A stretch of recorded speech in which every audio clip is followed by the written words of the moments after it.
guys, it's Claudio from Visual Model WordPress themes, and in today's video we're gonna learn how to create and add a Secret Santa sign up contact form onto your WordPress website for free, so we can collect gift preferences or something like this, maybe to the vacation. So if you are in our age of or the human resources for the big company, and this form may be useful for you. Okay, so first thing, please take a moment to hit the subscribe button, like this video, and share this content with a friend of yours. I have no idea how much that helps us. After this, go to your WordPress dashboard, review the left sidebar of menus, hover mouse over plugins and click into add new plugin submenu. Into the upper right corner of your screen, next to search plugins, there is an empty field. Click on it and type WP form, just like this. WP Forms, easy form builder for WordPress, contact forms, payment forms, surveys, and more. Click on Install Now, then click into the Activate button. This is gonna redirect you to the plugin welcome page, a page where you can see a video tutorial. They will share more info about the plugin and they will try to sell you the pro version. Let's keep all for free and hit the button Create Your First Form. Now we're gonna be able to select some templates, search templates right here, and we're gonna type Secret Santa, just like this, or Secret Santa sign up. And here is the guide we're looking for. You can view demonstrative or use template. We're gonna click on use template. The plugin gonna be creating a customizable form for you, and right here you can, for example, customize this. Click into this part, change the title, or in the case that you want, you can, for example, apply a new field in the case that you need.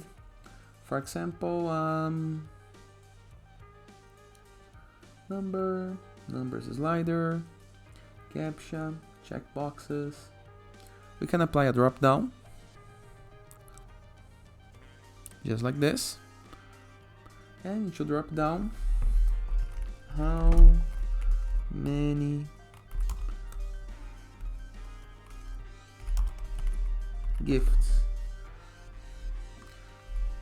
1, 2, 3, or more, for example. Okay, and after having the form in the way that I want, we can go to the upper side of our screen. There is an orange button called Save. Click on it. Then we can preview the form or embed. To embed the form, we're gonna click into this button right here, and we can apply this form into a previously made page or create a new page. I'm gonna create a new page, just like this. Let's go. I'm gonna choose the page title right here. Okay. The plugin gonna create the page for you and auto apply the form. In the case that you want to apply the form into a previously built page, you can grab the form shortcode or hit the plus button into the Gutenberg block, search for WP Forms block, and select the form that you wish. Okay? Simple, right? And how to get the form shortcode? You can go to the WordPress dashboard, review left sidebar of menus, hover mouse over WP Forms, and hit the All Forms submenu. Right here, we're gonna be able to see the form name, the author, tags, and the short code right here. This is useful in the case that you are using Elementor or other plugins that don't have the block for WP Forms. But here is the form on our page. We can change, for example, the theme colors in the case that you want. We can show our high title. And after having the page in the way that you want, remember, you can fully customize the page. You're gonna publish the page in order to have the form on our site. Simple, easy, and very, very effective. And it is. Hope you guys enjoyed this video, and I see you tomorrow. Feel free to use the comment section below, and don't forget to hit the subscribe button. And it is. All the best.